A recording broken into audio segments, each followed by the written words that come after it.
आज की जो लेटेस्ट अपडेट है वो निकल कर आ रही है भारत और फ्रांस को लेकर। और इस वीडियो में हम जानेंगे कि क्यों भारतीय सरकार इंडियन आर्मी और इंडियन एयरफोर्स को फ्रांस के अंदर डिप्लॉय करने जा रही है। अब लिटरली डिप्लॉय नहीं कर रही है, लेकिन इंडियन आर्मी और इंडियन एयरफोर्स ये दोनों फ्रांस में उतरेंगी। अगर इस समय देखा जाए तो फ्रांस उन गिने चुने देशों में से एक है जिनके साथ भारत की तीनों आर्म्ड फोर्सेस यानी इंडियन आर्मी, इंडियन एयरफोर्स और इंडियन नेवी तीनों ही बायलैटरल मिलिट्री एक्सरसाइज करती हैं। इसके साथ ही आपने देखा होगा कि कुछ ही साल पहले भारत ने फ्रांस के साथ 36 राफेल फाइटर जेट की गवर्नमेंट टू गवर्नमेंट डील की थी और फ्रांस ने भी भारत को एक स्पेशल जेस्चर दिखाते हुए उस समय ये सारे 36 के 36 राफेल फाइटर जेट समय से पहले ही भारत को डिलीवर कर दिए थे। इसके साथ ही भारत ने फ्रांस के साथ मिलकर इंटरनेशनल सोलर अलायंस की भी शुरुआत की थी और ये अलायंस बहुत ही सक्सेसफुल रही और आज के समय इस अलायंस में दुनिया के 100 से ज्यादा देश ऑलरेडी मेंबर बन चुके हैं। डिफेंस के साथ साथ climate change, space, civil nuclear programme, इन फील्ड में भी भारत और फ्रांस अपनी कोऑपरेशन को लगातार मजबूत कर रहे हैं। इसी के साथ आपने देखा होगा कि प्रधानमंत्री मोदी जब भी अंतर्राष्ट्रीय मंचों के ऊपर जाते हैं तो वहां पर फ्रेंच प्रेसिडेंट इमैनुअल मैक्रोन के साथ बहुत ही गर्मजोशी के साथ मिलते हैं।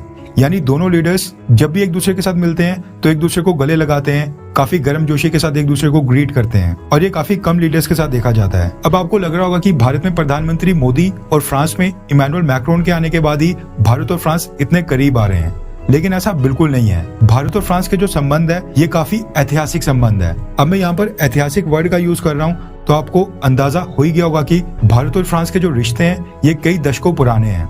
अब मैं साल 1975 की याद दिलाना चाहता हूँ। उस समय भारत के अंदर कांग्रेस सरकार हुआ करती थी और प्राइम मिनिस्टर इंदिरा गांधी जी थी। इंदिरा गांधी ने उस समय 1975 से लेकर 1977 के बीच 21 महीने के लिए भारत में इमरजेंसी घोषित कर दी थी और जो वो इमरजेंसी का समय था वो आजाद भारत के इतिहास का सबसे डार्केस्ट पीरियड माना जाता है, क्योंकि उस समय इमरजेंसी के दौरान भारत के नागरिकों के सारे फंडामेंटल राइट्स, सारे के सारे कॉन्स्टिट्यूशनल राइट्स ये सारे छिन गए थे। इसके साथ ही जो भी ओपोजिशन पार्टीज थी, इनके जो लीडर्स थे, ये अगर इंदिरा गांधी या फिर कांग्रेस की सरकार का विरोध भी करते थे तो इनको इंदिरा गांधी की सरकार जेलों में बंद कर दिया देती थी। इसी के साथ जो भी जर्नलिस्ट थे, जो भी उस समय के पत्रकार थे, मीडिया चैनल्स थे या फिर प्रिंट मीडिया था, अगर ये इंदिरा गांधी या फिर इमरजेंसी के खिलाफ एक खबर भी छाप दे, एक रिपोर्ट भी छाप दे, तब भी इनको जेलों में बंद कर दिया जाता था। यानी इतनी बुरी हालत थी। तो उस समय होता क्या था कि भारत के साथ साथ पूरी दुनिया में इंदिरा गांधी और जो भारत की कांग्रेस सरकार थी उसकी काफी आलोचना की जाती थी। अमेरिका, जर्मनी, ब्रिटेन, ये जितने भी वेस्टर्न देश है ये इंदिरा गांधी के साथ साथ भारत की भी काफी आलोचना करते थे और इस तरह से कहा करते थे कि भारत के अंदर डेमोक्रेसी फल फूल ही नहीं सकती है। लेकिन उन सब के बीच फ्रांस ने उस समय कहा था कि ये जो भारत के अंदर इमरजेंसी है या फिर भारत के अंदर जो भी पॉलिटिकल सिचुएशन है ये भारत का इंटरनल मैटर है और फ्रांस इसके अंदर बिल्कुल भी दखल नहीं देगा। अब मैं यहाँ पर इंदिरा गांधी को सपोर्ट नहीं कर रहा हूँ कि इमरजेंसी सही फैसला था, लेकिन मैं फ्रांस के एंगल से आपको बताना चाहता हूँ कि फ्रांस ने उस समय भी, उस इतने बुरे दौर में भी भारत का बिल्कुल भी विरोध नहीं किया था और भारत के इंटरनल मैटर्स में बिल्कुल भी दखल नहीं दी थी। और फ्रांस का ये स्टैंड पिछले 40-50 साल से जारी है। फ्रांस कभी भी भारत के अंदरूनी मामले में दखल नहीं देता है। आपने देखा होगा कि कभी ब्रिटेन, कभी अमेरिका, कनाडा, जर्मनी, भारत में कोई छुटपुट भी घटना होती है तो ये सारे देश 2 मिनट के अंदर कमेंट कर लेते हैं, अपनी तरफ से कोई स्टेटमेंट दे देते हैं और ये कहते हैं कि इनको भारत की चिंता हो रही है, भारत के अंदर लोकतांत्रिक मूल्यों की चिंता हो रही है या फिर भारत की जो माइनॉरिटी है उनके बारे में चिंता हो रही है। लेकिन आपको फ्रांस की तरफ से इस तरह की स्टेटमेंट आज तक कभी नहीं देखने को मिली होगी। इसी के साथ आपको याद दिला दूं, अटल बिहारी वाजपेयी जी के टाइम पे 1998 में भारत ने न्यूक्लियर वेपन्स का टेस्ट किया था। उस समय जितने भी वेस्टर्न देश थे, अमेरिका, ब्रिटेन और जो इनके नाटो अलाइज थे, ये सारे एक साथ बैठकर ये डिसाइड कर रहे थे कि भारत के ऊपर कौन कौन से सैंक्शंस लगाए जाएं।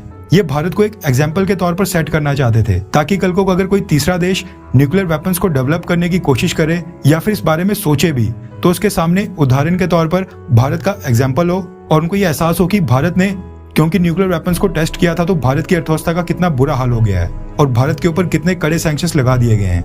लेकिन उस समय फ्रांस ने भारत का सपोर्ट किया था और भारत को दुनिया के बाकी देशों की अर्थव्यवस्था के साथ आइसोलेट होने से बचाया था। इसी के साथ साल 1998 में ही भारत ने जो भारत और फ्रांस के बीच बायलैटरल रिलेशंस थे उनको एलिवेट करके स्ट्रेटेजिक कर दिया था। आपने देखा होगा कि पिछले कुछ सालों से भारत अपने कई सारे देशों के साथ रिलेशनशिप्स को स्ट्रेटेजिक कर रहा है, लेकिन फ्रांस के साथ हमने ये चीज 1998 में ही कर दी थी और इस साल यानी साल 2023 में भारत और फ्रांस के स्ट्रेटेजिक टाइज को पूरे 25 साल होने वाले हैं। इसलिए आपने कुछ दिनों पहले एक न्यूज सुनी होगी, जो फ्रेंच नेशनल डे परेड होने वाली है उसके लिए फ्रांस के प्रेसिडेंट इमैनुअल मैक्रोन ने भारत के प्रधानमंत्री नरेंद्र मोदी को इनवाइट किया है। जिस तरह से भारत के अंदर रिपब्लिक डे परेड होती है, सेम उसी तरह से फ्रांस के अंदर नेशनल डे के दिन एक बैस्टाइल डे परेड होती है।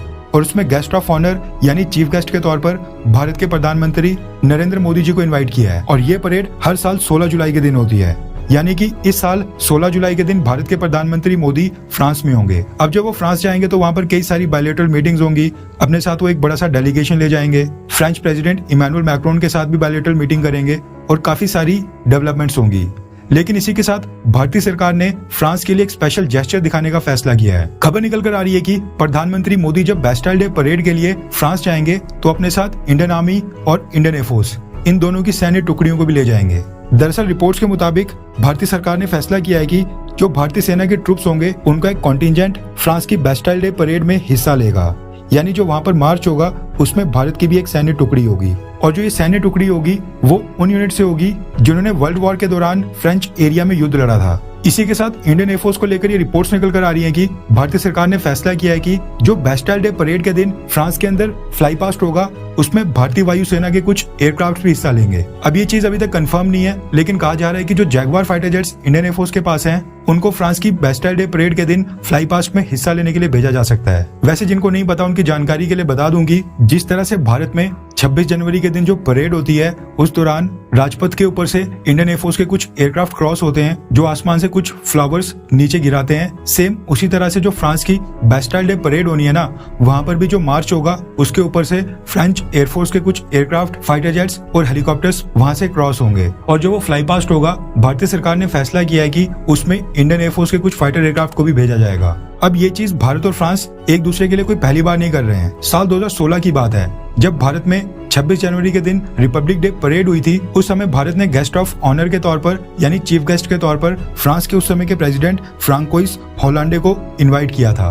और फ्रांकोइस होलांडे अपने साथ फ्रेंच मिलिट्री का एक कॉन्टिजेंट भारत लेकर आए थे, जिसने रिपब्लिक डे परेड में हिस्सा लिया था और राजपथ के ऊपर मार्च किया था। अब भारत के पॉइंट ऑफ व्यू से देखा जाए तो ये बहुत ही अच्छा है कि भारत और फ्रांस दोनों देश एक दूसरे की नेशनल डे परेड में अपने मिलिट्री कॉन्टिजेंट को भेज रहे हैं, फ्लाई पास्ट में एक दूसरे के लिए एयरक्राफ्ट भेज रहे हैं। लेकिन इससे ज्यादा इंपॉर्टेंट ये है कि फ्रांस भारत की यूरोपियन यूनियन के साथ जो हम फ्री ट्रेड एग्रीमेंट को लेकर नेगोशिएशंस कर रहे हैं उसमें हमारी मदद करे। अब जो यूरोपियन यूनियन है उसमें कुल 27 देश हैं और अगर यूरोपियन यूनियन के साथ भारत का free trade agreement successfully sign होता है तो उससे भारत को काफी ज्यादा फायदा होगा।